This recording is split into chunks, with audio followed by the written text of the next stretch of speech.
So good afternoon, everybody. Those of you who are just joining us, we're just waiting for the few remaining registrants to come into the room. We're watching our numbers frantically. So welcome to those of you who are already here. We're on our 6th weekly webinar of our autumn series. Thank you very much for taking the time out to come in and join us today. Just very quickly, before we launch into today proper, for those of you not familiar with OCCA, just want to give you a very, very quick introduction as to what it is that OCCA does. So as a professional association headquartered in the UK, we have individual members from around the world who are employed in any capacity in the world of coatings and allied industries. And currently we have just over 800 members, the bulk of whom are here in the UK, in South Africa, in Australia, New Zealand, and also a subdivision in Canada. We have ordinary membership and professional membership, and an increasing number of students joining us. In terms of what do we do? So we try and be the link between academia and industry, and we nurture and encourage training for individuals in this surface coatings and colour world. We do that by way of educational seminars, our weekly webinars. We offer visits to companies.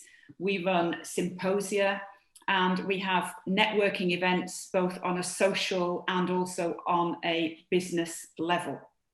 We also have introduced some new bursary schemes, and we're working very closely with some of our partner universities to try and ensure that those bursaries are offered to students who want to further their studies in colour-related disciplines, or to individuals working now and doing day release part-time with their employers. So in terms of our main reason for being, our SurfX exhibition, which many of you will be familiar with, currently SurfX was delayed from this year into June of next year. And at the moment, our plans are still, if we can, that SurfX goes ahead in June. So over 2 days down at the Rico Arena in Coventry, we have some 120 exhibitors, and we have usually between 1,000 and 1,500 visitors over 2 days. It comprises webinars, seminars. There will be a careers fair for new students. There will be showcases for universities there, and also the regular exhibition format that many of you are familiar with, and also a networking event on the first evening. We also have a journal that we publish 6 times a year. So with a new team installed earlier in the year, SCI Journal has had a revamp. We have a new technical editor on board.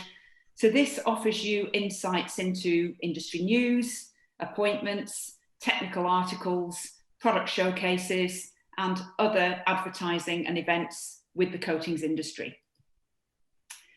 We have a partner scheme right now, and I'm delighted to say that X-Rite are one of our very valued corporate sponsors. So thank you very much, X-Rite, for supporting OCCA in the way that you do. We also have partnerships with 4 universities currently in the UK. So with Lancaster and Leeds, with Salford and with Warwick. And we are trying to foster these links with students coming out of the universities who, let's face it, should hopefully be the colour chemists and the coatings chemists of the future. So without further ado, enough about OCCA. Let me now get on to today's real reason for being here. So I'm delighted to introduce Colin Wakeford, who is team leader, applications engineering North Europe for X-Rite. And Colin today is going to talk to us about cost-effective quality control for effect colours. So Colin, over to you. Thank you. Thanks, Anne-Marie.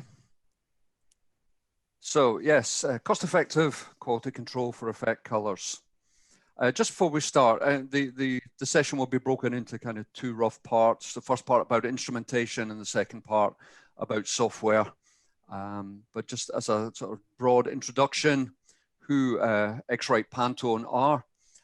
X-Rite was formed in 1958. its first product was actually X-ray marking tape, which is where the X-Rite name comes from. It then moved into color measurement, both in terms of instrumentation and software. We jump forward to 2006, it merged with Gretag Macbeth, which itself was a merger between Gretag and who were more into densitometers, and Macbeth, who many people know through the legacy of spectrophotometers, and of course Munsell Color, which was part of Macbeth. A year later, acquired Pantone. So the X-Rite you see today is the culmination of the legacy of X-Rite, of Gretag, Macbeth, Munsell, and Pantone. So a full range of products across all of color measurement and color control. Today, we're owned by the Danaher Corporation, which is a large American corporation with a quite large number of different companies in life sciences, diagnostics, and applied solutions. A lot of these companies this year have been very heavily involved in work towards COVID vaccines and also testing. We're in the product ID side of things, along with companies such as ESCO and Videojet, which are involved in similar areas to ourselves. Our worldwide headquarters is in Grand Rapids, Michigan, and we have an EMEA headquarters in Reykjavik, which is the old Gretag Macbeth, although Gretag headquarters and the old Gretag Macbeth European headquarters. We have sales offices here in the UK in Manchester, also in Germany, Italy, France, Spain, Far East, China, Hong Kong, Japan, over 600 staff worldwide. And we offer color solutions in every potential and maybe some potential we hadn't thought about industry, color manufacturing and using industries, automotive, paints, plastics, textiles, print packaging, cosmetics, food, and the list goes on. Keeps life very interesting. So on to the main topic of today, why affect, well, let's start with a bit of background to it. Why affect pigments at all? Many of you who are listening and tuning into this will be well aware of that because it is you work in the automotive industry. Apart from the model, the most important factor in buying a car is the color. The 1920s saw the first use of color to reflect our personal tastes. I think before that, it was really the Henry Ford model. You can have, or philosophy, you could have any color as long as it's black. The 1930s saw the first use of metallic paints, originally made from fish scales, and it was very expensive. So it was only the rich people who could afford to have metallic finishes. The metallic finish showed off the curves of the body shapes. So it's very much seen as a shape enhancer. So you can see from these two images, white BMW on the top there, but then when you give it a silver metallic finish, you really begin to see the curves on the body shape much more clearly. Obviously, effect pigments give us a much greater variety in colors. For example, how many shades of black? We have one customer who said to me a couple of years ago, he said, well, you know, there's not just one color of black. We have 50 colors of black. And, you know, it's true. Once you put sort of metallic finishing into a black, you can get all sorts of different nuances within that. Black and silver metallics are the most popular at the start of the 21st century. So just as well, there are so many variations of each. And black, you know, if you're in luxury and SUV models, it seems to be the most popular colors. Dark metallics, the most dramatic to look at, but are prone to showing up nicks and scrapes. And so, yeah, maybe they're not so, you have to look after your car. So if they're more prone to wear and tear, you've got to make sure the color matching and the color touch-up is, or color matching becomes more important in those areas. So to take a very simplistic view of a metallic finish, if it was a solid color, we'd be shining light onto that film. We'd have light reflected off the surface to give us our gloss or our semi-gloss or our matte finish. The light that is absorbed into the layer will, depending on the nature of the pigmentation within there, some wavelengths of light will be absorbed and some will be reflected. in a very simple first generation metallic, you put aluminium flake in there and you get reflection of that, so you get a sparkle effect. Obviously, pigment or metallic and effect finishes have moved on greatly since then. You have pigments, some of which are coated on one side to give different absorption characteristics, and are xerylic pigments, and a full range of other effects going from one color to another, or just giving general sparkle effects. If we look at the actually evolving color design and how it's impacts the need for color control, if we look at Volkswagen Golfs here, back in the 1990s, on the left side of the screen, the designers very helpfully put a nice black plastic strip around the car. And so there was a lot of separation between different color parts like bumpers and wings, which meant our color control could be a little bit wider, because the moment you get two colors that are not butting up against each other, the quality control and the color becomes a little bit wide, or we can make it a bit wider. But then we move on to current models where the designers have decided in their wisdom we're going to have zero gap technology, where everything else is butting up against everything else. So you have a plastic bumper with a paint system on it, and you have an aluminium wing with another paint system on it touching. So your color control suddenly has to be that much tighter. And so the need for color or accurate color measuring devices becomes much, much more important. For example, here's a car wing with a nice black strip applied. So we have two colors, and you can possibly see there is a color difference between the two. It might be open to subjectivity, whether that's an acceptable color difference or not. If we take away that black strip, we suddenly see that is quite a noticeable color difference, and probably something we wouldn't really be wanting to accept if we were buying an expensive new car off the forecourt. If you're going to buy a second-hand car, you might look at that and think, there's been a bit of touching up going on there. Maybe I won't buy this particular model or this particular car. I'll go and look at something else.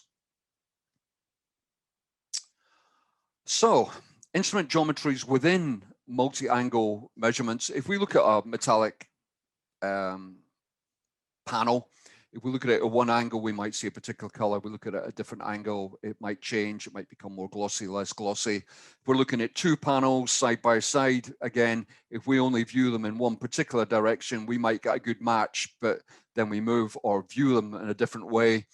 Again, if you walk around a metallic finished car, the door might suddenly not match the wing, or the wing might not match the bumper suddenly as you walk around where it did at one particular angle. So we need to measure a number of different angles. So what in this schematic we're showing is a number of different illuminants shining at different angles onto the sample, and we have one pickup or detector. Now we talk about gloss angles as being, or the angles of measurement being the angles away from gloss. So this each of these lamps is shining on at a different angle, and the angle of reflection will be equal and opposite to the angle of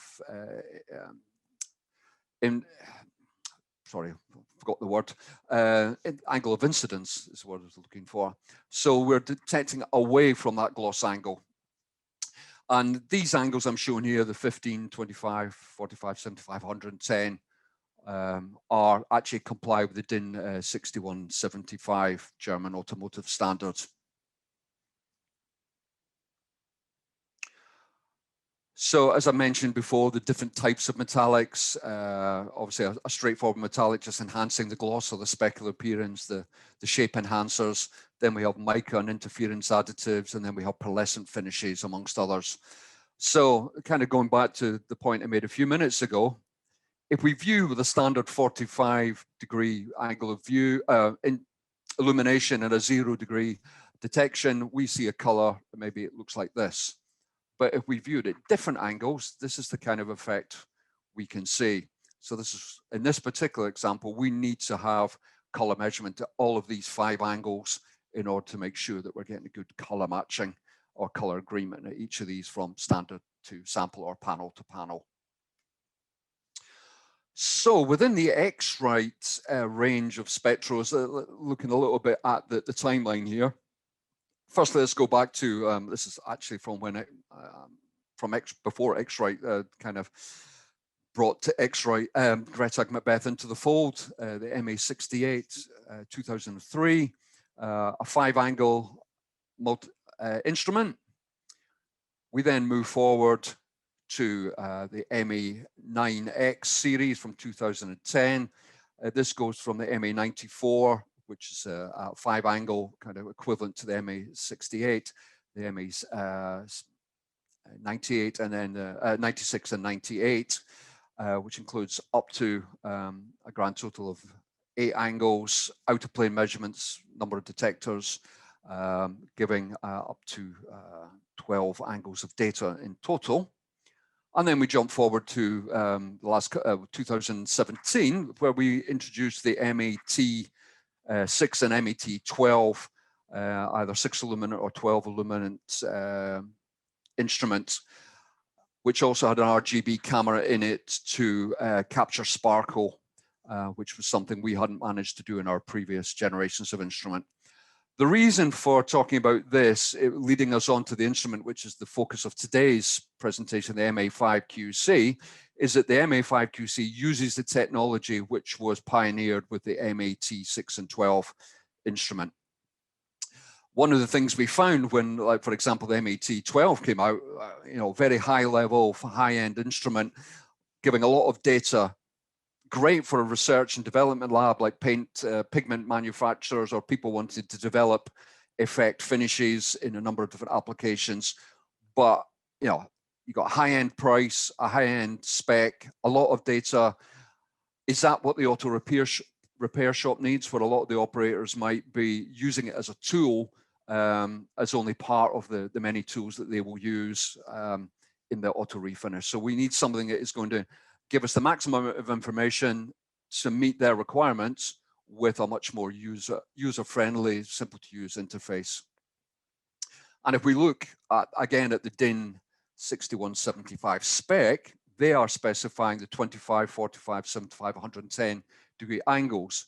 So if you go above that, yeah, there's a lot of information which different manufacturers can glean a lot of useful information from, but it's overkill for the auto repair shop.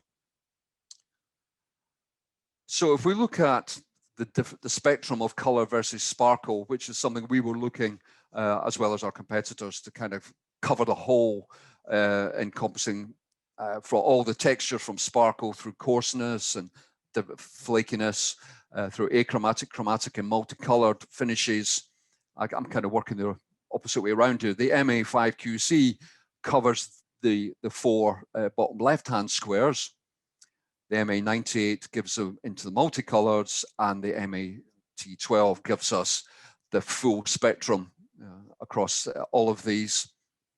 The RGB camera helping with, as I said before, with the sparkle.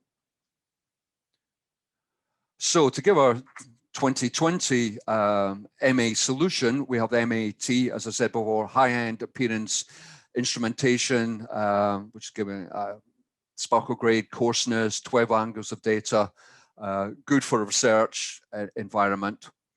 Then we have the MA5 QC using the same technology, but providing data at 5 angles with very easy to use onboard software, which we'll come back to in a second, and the EFX QC cloud-based software. So the MA5 QC can be used as a standalone instrument to do quick pass-fail measurements, but when it's linked to the software, brings in things like jobs, more data collection and display functionality. So a little bit, well, to focus now on the MA5 QC, it has a single detector at 45 degree angle, similar to the schematic we saw before, 5 directional LED illuminants. So a white illuminant spectral analyzer giving us 10 nanometer interval data across 400 to 700 nanometer, high measurement precision, and again, using technology which was trailblazed 3 years ago now in the MAT series. Embedded calibration, so you don't need to do calibration with an external calibration tile on as regular a basis. Now it has a 30-day calibration interval with the external tile, and then it has an internal calibration which operates on a daily basis. The instrument itself, if you look to the bottom, it has a cover over the detectors and the LEDs so that you're not getting any dust. You know, an auto repair shop can be quite a dusty environment to work in, so just giving the instrument a bit of protection. It is also kind of touched on a later slide, but it is USB connectivity to the computer, but USB connection is also the charging point for it. It does have a separate charging port, but if you're using it in without that, it is simply USB plug into the computer and it charges as well as being a live measurement head. There's also a temperature sensor built into the instrument, which also displays temperature when you make a measurement. So you can record this to make sure that, or to analyze whether temperature is having an effect on the color measurements you're making. And let's say with the LED illuminant, which like everything else is a bit lower powered than traditional tungsten or xenon lamps, you get about 2,000 measurements per charge when it is used totally separate from the PC. So here you can see it's a small, lightweight instrument. I have one here that if the technology in my background doesn't fail me, there's an instrument, very easy to use. I'll come back to the screen in a minute. It has woken up. Oh, although, yeah, technology is not showing the screen at the moment, but it is very simple. So one-handed instrument. You can see there's the port at the bottom with the shutter over it.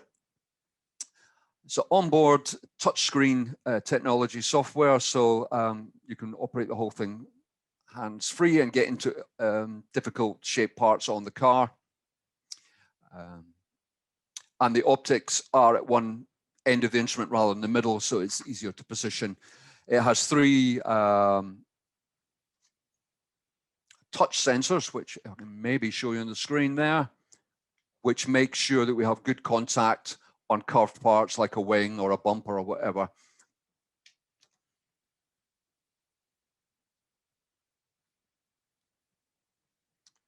Okay, let's, my presentation seems to have for the second frozen. Give me a second. So here's the main screen. On the instrument, we can see we have the calibrate option. Again, this is all touch screen. Power on and off. It's Wi-Fi compatible as well as the USB. We found that Wi-Fi is better than Bluetooth. It gives a more reliable signal. We have a basic measurement screen, which allows us just to do data capture, which we then can come back and download into the software to do more with, or we can do a quick compare where we measure a standard measure trial and then get our color difference at the 5 angles. Job template, which we can create in the EFX software, which is like the second half of the presentation, upload it into the instrument, and then an operator can then follow that template step by step around the car, so that we make sure that the operator is using it is measuring the same parts in the same order. And then there's settings where we can set up things like the illuminance we want to use, the color difference equation, calibration interval, etc. As I said, 2 things there. One is the temperature sensor being reported on the screen when you make the measurement, and those 3 contact points, it will tell us on the screen whether we have good contact. If one of them is red, it won't allow us to do the measurement, so we have to make sure we get good contact, and then the side buttons to press will fire the measurement, and the LED at the top will tell us if we've got a successful measurement or not. So a small size, as you can see when I held the instrument up, 19 centimeters by 7.5 by 95. I think it's personally, I think it's a very nice instrument to hold. It's a portable instrument, very comfortable in the hand, very lightweight, one-handed operation. Left or right-handed, very visible screen. I think for many of us, a nice reassuring bleep when it makes the measurement. So if you're in a busy, noisy environment, you know that the measurement, you might not necessarily have the eyes all on the screen when you're measuring something, but you know your measurement's been successful. So here's a bit of the specification data, which is just really covering what we've already spoken about. 5 angles, 3 pressure sensor for positioning. The measurement spot size is 12 millimeter, 2.5 second measurement time. Short-term repeatability, 0.02 delta E C-lab on, and then reproducibility, less than 0.18 delta E C-lab, which for a portable instrument is pretty good spec. Inter-instrument agreement, which is important again when you've got body shops, maybe a number of locations where you want instruments there, can maybe sharing data, you want good repeatability. As I mentioned before, 400 to 700 nanometer at 10 nanometer intervals. 2,000 measurements per battery life. I've talked about the size, calibration, internal and external once every 4 weeks, 30 days. USB connectivity and charging and Wi-Fi. And the software is our current EFX QC software, which I'm going to move on to, but also our legacy X Color QC software. So if someone's wanting to replace one of our legacy MA9X instruments with this, the software will run it, and then it can be put into an emulation mode to run with third-party softwares as well. So that kind of leads me on to the software side of things, the EFX QC software. So this is a client-based cloud or client-server cloud-based solution. It's specifically designed to give a workflow from the left to the right. As you can see, the buttons on the bottom of the screen here to allow us to create standards, create templates, create tolerances, either to use directly in the software or to send these templates up to the instrument to take away and work within the factory environment. As I say, the workflow for the menu, left to right across the screen, you have the first group, the orange ones, the administration apps, which allow us to observer browser, which I'll come back to, data access tool, property editor, which tags to give more information, which you can add to the standard. And then we have the editor apps, the real kind of everyday working ones, if you like, where you can create tolerances, create standards, and I do say create rather than just measure. As we'll see, there's a number of different pieces of information we can store together with that standard. Job templates, and then there's EFX QC and EFX QA. The QA just being able to look at multiple jobs and multiple data all at the one time over the QC, which is single template, standard versus number of measurements. So the object browser. So we can organize different attributes. As you can see here, I have a range of standards, which I then put into a subfolder all of their own. I've then created tolerances, which I've filed under a particular tolerances template folder. So a number there. Then I've got templates and then configurations for the instrument and so forth. So it's something that you as an operator can make sure you've got a nice tidy housekeeping for when you come back to find individual data. I found great personal store in this. When I first started using the EFX software, I had stuff just stored in one folder. And then when you're trying to do demonstrations of this and trying to find meaningful standards to put into particular templates to use with certain tolerances, it wasn't the slickest of demos sometimes. So began to learn that an operator wants to be able to find this data quickly and be able to use it quickly.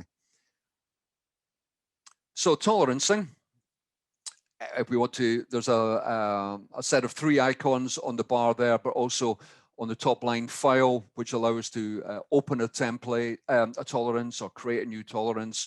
So we then, once we get this, in this case, I've opened up Delta CMC and it creates the date with an asterisk, which shows that something I've created but not stored yet. I can then choose, again, what tolerance I want to use.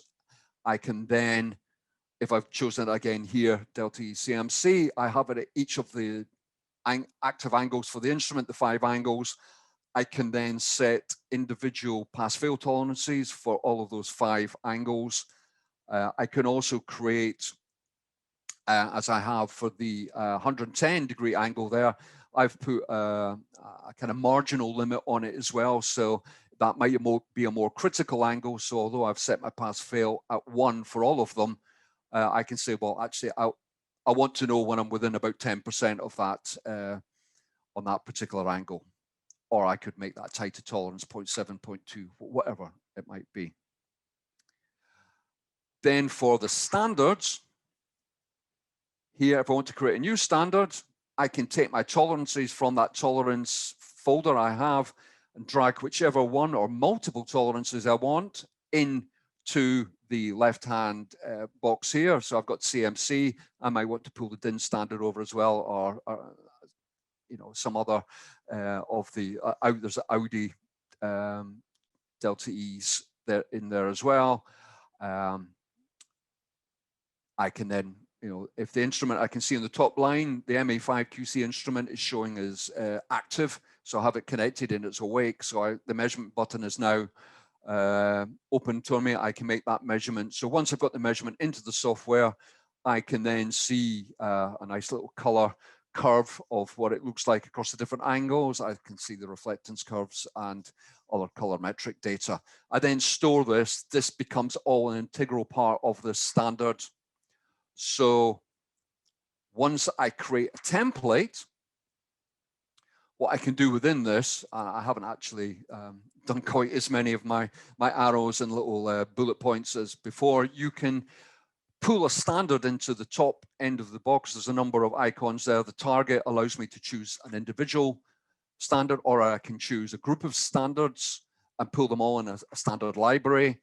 I can then pull in tolerances, instrument configurations.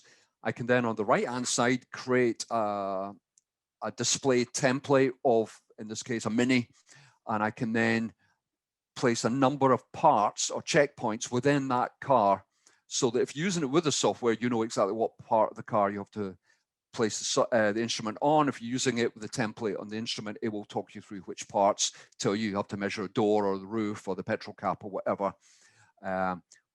Say once we then use that template, you can see here against the standard I have, I've made a number of measurements. It's given me pass-fail very in the left-hand side of the display screen, very clearly against that.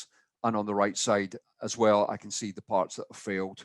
I can also link two of those parts together. For example, the bonnet in the door, if I had a wing in there, it'd probably be a more realistic case.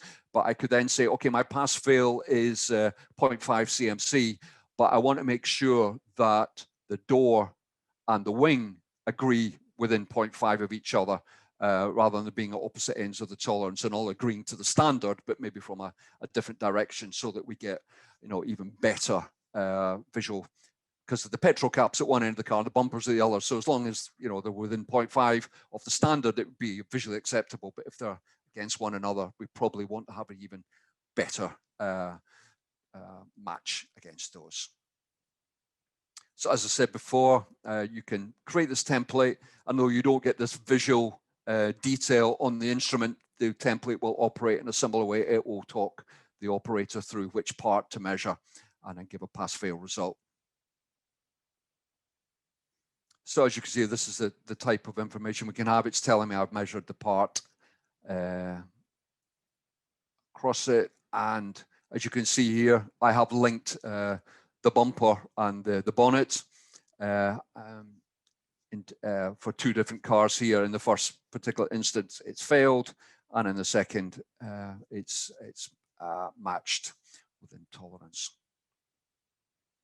So this is data we can measure on the Spectral away, again, from the PC, but bring it back, plug it in, and download the template back into the instrument, where we can get this much more detail, and we can report out the various aspects that we need to maybe put in an Excel spreadsheet or something else to copy internally or even externally. So we can see CLAB plots with a nice little color background indicating what the color is at the different angles, but and we can also see straightforward LEB delta E data on the right hand side. Depending what we want to see, we can go into a single trial, job detail view. We can get just a pictorial indication of the flip and flop of the color across the 5 angles. So if that differs, we know that we probably got a problem when we're actually moving our angle of view on a sample or the car or whatever it is we're looking at as we move around. And we can see the travel within color space on a single color plot there as well. There is on the top corner, difficult to display this, but on the top right-hand corner of the display screen, we have a number of different icons that allow us to actually pop out other displays and other data and change the angles we want to see data on, rather than having to change a template on a sort of prior basis. So it allows us to do a quick sort of edit of the information we want to see. And as you can see on the bottom there, we've got that flip-flop sort of representation across the color. And these 2 examples, they are giving a good agreement, whichever angle we looked at it. So, coming to the end of the presentation now. I never know whether time just flies or I just talk quickly. Give more time for questions, I guess. So there's bringing together a summary of the total solution we can offer for the auto refinish area, or people who just want a quick, easy to use multi-angle instrument, which will give them data over these 5 angles. We have the MA5 QC and the EFX software hand in hand. So, yes, I hope that has been interesting, food for thought, giving you some ideas, or some ideas for questions even. So I guess I hand back to Anne-Marie now. That's right. So Colin, thank you very much indeed. Always lots and lots of information. You're talking about these machine names and software names and everything else, but this ties in really well. We had Dr. Trevor Sayer, who gave a presentation 3 weeks ago in our series about achromatic colours as well, and he was talking about all these effect colours and automotive. So this is tying in really, really nicely. So thank you for that. At this point, I'm going to invite Daryl back in as well. I know Daryl's here with us. And we're going to launch straight into this because we've already had some questions put to us in the Q&A. So Daryl, do you want to go ahead and read some of these out, and then we can get Colin to we can set him loose on them? Fantastic, thank you. Hi everybody. Colin, first question. Will this instrument work on powder coatings? Yes. I'm just thinking of, yeah, I see no, I mean, it's going to pick up whatever it measures. So, I mean, if the powder coating has some angular, is it a texture powder coating or a very smooth finish? If it has no angular sort of dependency, it will just report back basically the same sort of colorimetric data at each angle. If it has a degree of directionality, then yes, I see no reason why it wouldn't. Again, it's one of the things that we as a supplier are applicating the instrument.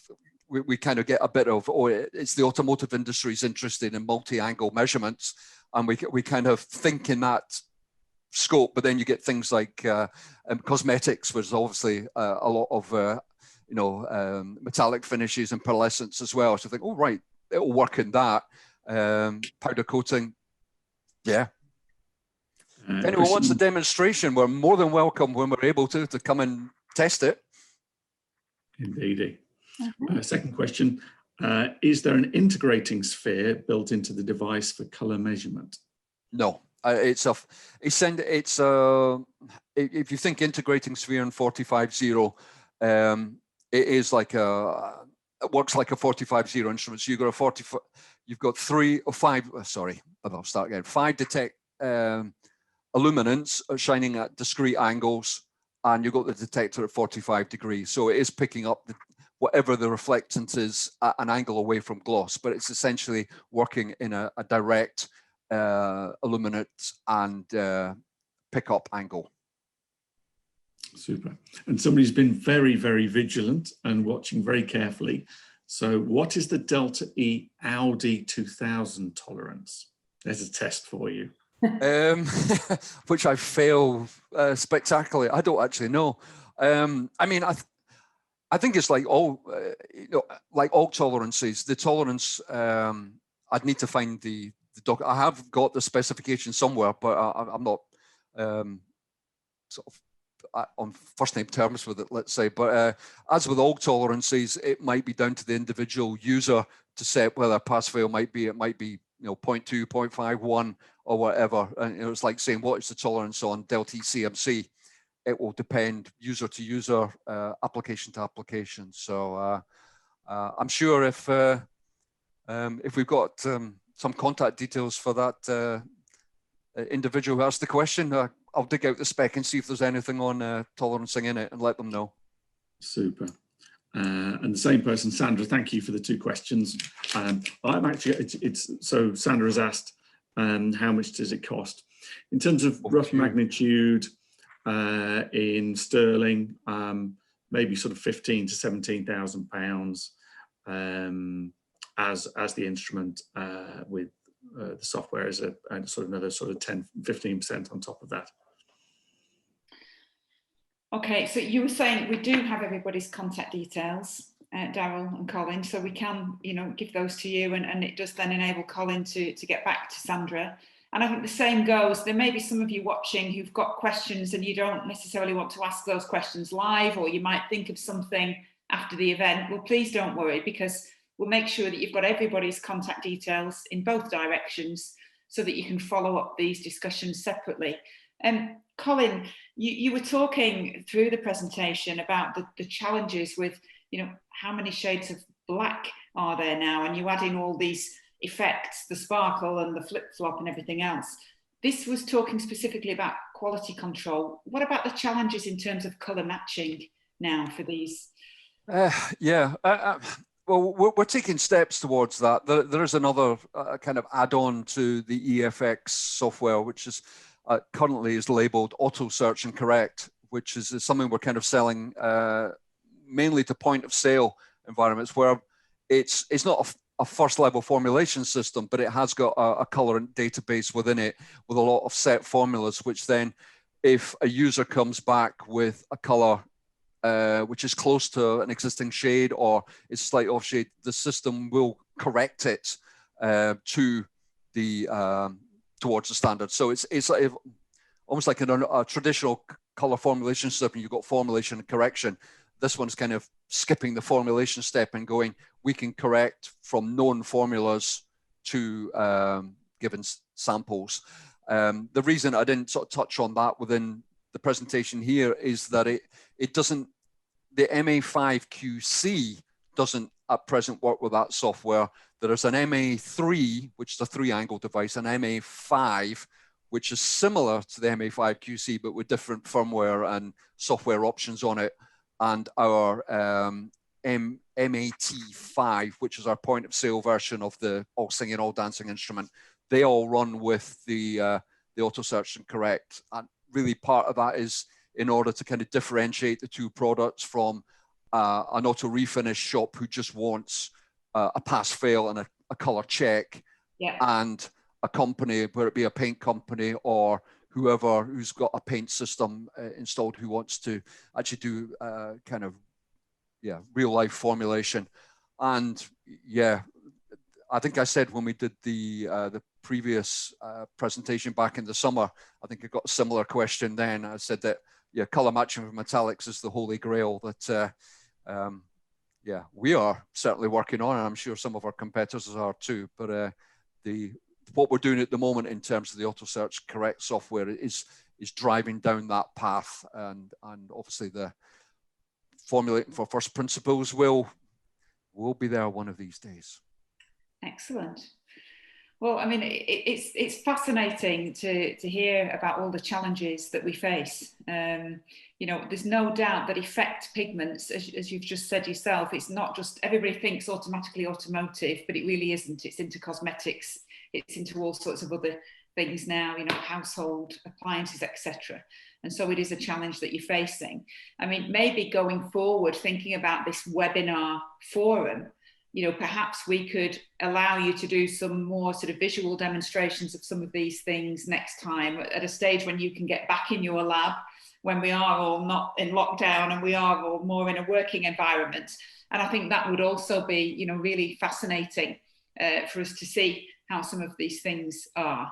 But there is a lot of information in here, and I appreciate that when you're talking about specifications of equipment and all of these different criteria that they have to follow, it's a lot to get through, but you've done it perfectly as always. So thank you very much indeed for that. And thank you. Pleasure. We don't seem to have any more questions here, so I think, you know, we can move on now.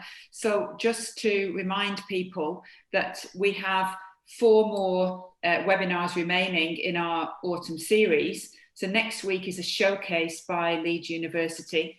So Professor Long Lin, who is one of our trustees on the board of OCCA, but who also is responsible for the colour chemistry department at Leeds University, will be talking to us about what his students are doing at the moment, but also opportunities for companies to engage with Leeds in terms of any knowledge transfer, partnerships or research ideas and projects that you might have.